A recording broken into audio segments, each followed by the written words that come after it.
Hey everybody, nice to see you again. So today in science we are going to wait, did you feel that? Whoa! What's happening? I bet that was an earthquake. Yes, it was a pretend earthquake. Phew! So today we're going to talk about earthquakes a little bit. Right. Do you remember last time we were talking about tectonic plates? Those are those big slabs of rock that are underneath our land. We can't see them. They're so deep into the crust of the earth, and our land sits on top of them. And our ocean even goes on top of the tectonic plates too. So you can think of it like the tectonic plates are a big puzzle. They're all in so many different pieces, and they're all around the world. And we can't feel it, but they're always moving. Even right now, let's listen. Psst, I don't hear anything. Did you hear anything? Me neither. But just because we didn't hear anything doesn't mean they're not moving, right? And sometimes we do feel them. And that's what an earthquake is, and that's what we're going to talk about. So if you can pretend my hands are tectonic plates, Okay. and our land is on top. Mm-hmm. They move all the time, but so slowly, and we don't usually feel it. Sometimes the tectonic plates will move into each other, like that. Sometimes the tectonic plates will move away from each other. So long. Sometimes the tectonic plates move up and down. And sometimes the tectonic plates go like this. One will go underneath, or it can look like that. One will go underneath, and the other one will go up. And that's a lot of the time how we see mountains are made. But for earthquakes, there's something very interesting that can happen. You know when we were just talking about the plates moving side by side and up and down against each other? But sometimes the plates, instead of moving smoothly against each other, they get stuck and they can't keep moving. And they get snagged on something, like they're holding on really tight to each other.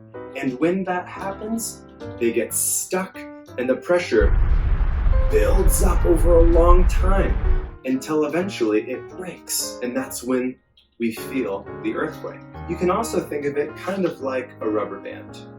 A rubber band is able to move in all these different ways, and it's very elastic, right? It's able to move and move, but sometimes when those plates get stuck to each other, it's moving and it's stuck, and the pressure, it can't let go because they're stuck, and it keeps going until it snaps.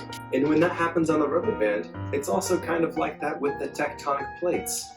They're trying to move regularly and push against each other, but sometimes they get stuck and they wait, and then that's when that pressure lets go and the ground can shake and move. Although earthquakes can seem scary sometimes, they make the most beautiful things, because that's how our mountains are made, and that's how our land keeps changing in really beautiful ways. Just like we were talking about how tectonic plates are all under our ground, I bet you remember from last time we talked about this, that our oceans are also on top of tectonic plates. So I bet you're wondering, what happens if an earthquake starts underwater? Well, that's a really good question. If the epicenter of an earthquake, that means the place where it starts on the ground. The epicenter is underwater, and those plates go and they release all that pressure. That can make a really, really big and dangerous wave. And people call that a tsunami. But when these sorts of things happen, there are scientists. There's a really special word for them. They're called seismologists.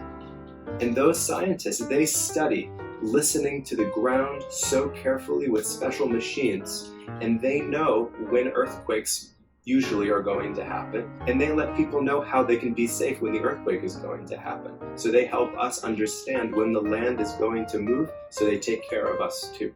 Hey, thanks for joining me, everybody. That was fun talking to you about earthquakes. See you next time.